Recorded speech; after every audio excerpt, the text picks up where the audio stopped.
Hey everybody, this is my thoughts on Legends of Might and Magic. This is a first-person shooter by New World Computing and published by the 3DO company, although that would later get absorbed by Ubisoft in 2001 exclusively for PC. It wasn't very well received on its launch, and it pretty quickly died out, so the only way you can really get a game going of this thing is actually by organizing it yourself, and that'll necessitate using something like Hamachi or actually getting together and setting up a proper LAN game, because the online service for this game is completely unusable now. It used GameSpy middleware, and they shut down the master servers for those several years ago, so you can't really use the server browser anymore, and thus the really only way to connect to a game is by a direct connection or over LAN. This effectively makes the game unplayable for most people, myself included. Now, this wouldn't be as much of a problem if the game supported offline play, which it sort of does. There's an offline practice mode that allows you to mess around with the maps and actually play them solo, but unfortunately the game doesn't have any bot support, so you can't actually play a game offline. All you can really do is scout out the maps, and if you've enabled the monsters on the maps, then you can fight those, but those are just neutral enemies anyway. And I feel this game is a prime example of a question that is becoming more and more relevant in an era of always online games and multiplayer-centric games. What happens when there's no one playing the multiplayer? Well, in a game that has a single-player mode, whether it be just kind of an instant action offline practice mode or even a single-player campaign, you can still play the game. Well, as long as it's not like Darkspore, where it requires you to be always online all the time and have a constant connection to their servers, which they can shut down arbitrarily at any moment. But let's be a bit optimistic for a change, and let's just assume best case scenario. You can still play your game, there's no always online connection, and you're not having any sort of DRM or compatibility issues. A game with a single player mode or an offline practice mode where you actually can have bot support is still playable even when the multiplayer is dead. That is not the case with a game like Legends of Might and Magic. Without bot support, the only gameplay you're going to get is wandering around maps and occasionally fighting neutral monsters if you run into them. That's not really the gameplay experience that Legends of Might and Magic was meant to be. You see, Legends of Might and Magic is basically a Counter-Strike clone. Only replace all of the modern weaponry with fantasy weapons like magic staves and bows and arrows and things like that.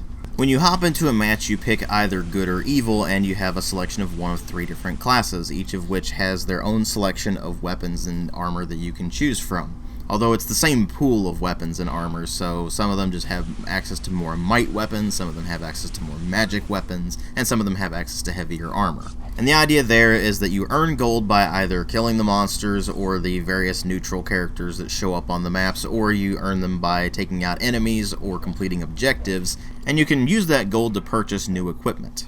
Now, I have seen a bunch of reports from back in the day about the weapons being horrendously unbalanced, but I can't actually confirm that for myself, considering I can't actually play the game.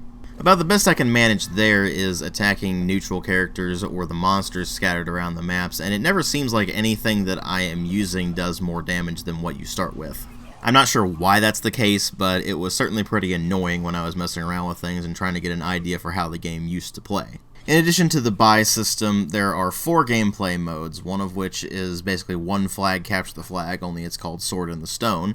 Another mode is Rescue the Princess, where the good team has to go and rescue the princess from the evil team, similar to what you would see from the hostage rescue mode in Counter-Strike, only it's one NPC as opposed to several. There's Warlord Escape, which is basically just the VIP mode from Counter-Strike, and there's Slay the Dragon, where both teams are competing to be the first to slay the dragon. Whoever slays the dragon first ends up winning. Similar to Counter-Strike, everything is in a round-based structure, where if you die within a round, then you're out for the rest of that round, and you had to wait until that round is over in order to respawn. And while I wasn't able to actually play any matches, I did look up some gameplay footage, and it looks like a pretty low-rent version of Counter-Strike in practice. Even though most of the weapons are actually projectile-based rather than hit-scan, it didn't seem like there was a whole lot of skill involved. You just kind of spam attacks and hope that you do enough damage to take an enemy down. This ultimately made the game seem like a chaotic mess, and from what I was able to observe, it's pretty obvious why the game died out pretty quickly.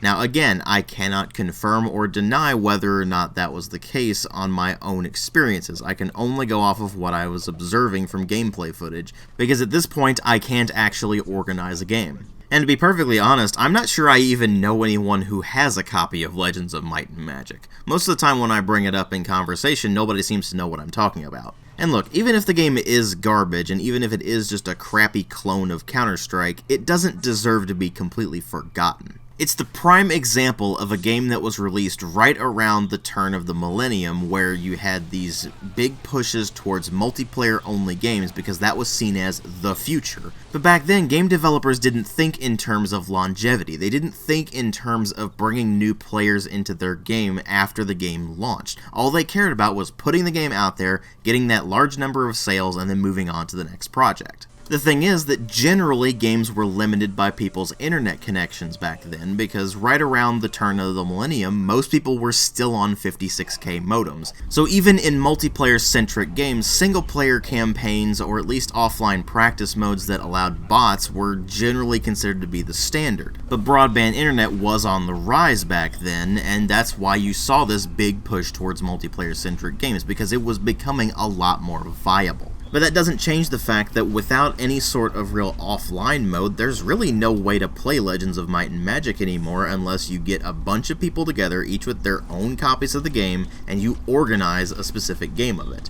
And unfortunately, that's still a problem even to this day. We still have games that are online only. Only these days, it's worse, because now you have so many games out there that require a connection to a master server in order to actually be able to play the game at all, not just in the multiplayer. And that of course brings up the question of what happens when those games' servers are shut down and we can't play them anymore at all. What does this all mean for the future of games preservation? And unfortunately, it looks extremely bleak. I worry that we're becoming so ridiculously reliant on online connections all the time that eventually a game like Legends of Might and Magic won't even be the case. It'll just be completely unplayable, like in the case of Darkspore. Because you know what? Even if Legends of Might and Magic has problems running on modern operating systems, because if you've seen my How to Fail video, then you know that I've had numerous problems getting it running properly. And even if its server middleware is no longer working, and thus you have to directly connect to games or you have to play over LAN,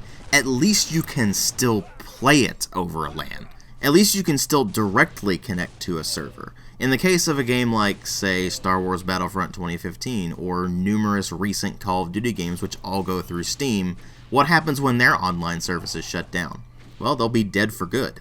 And maybe I'm just crazy, but I don't view video games as disposable. I feel like even the bad ones we can learn something from. In the case of Legends of Might and Magic, back in its time, it was the prime example of a game where just copying the leader didn't necessarily work. Because sure, it's pretty much a clone of Counter-Strike, but it's not a good clone of Counter-Strike. It doesn't have the same level of depth that that game does. It doesn't have the same high level of skill requirement that Counter-Strike does. And as a result, you have something that just came and went because it really didn't have much of a place in the market. If it had been designed better, or if it had maybe done its own thing instead of just trying to copy Counter-Strike and put a fantasy skin on it, then maybe it would have been a success. Or maybe a fantasy-themed first-person shooter is just not viable as an online game. But regardless of what we can learn from it, it shouldn't be simply forgotten. And even bad games should at least still be able to be played. Thanks for watching. I'll catch you all in later videos.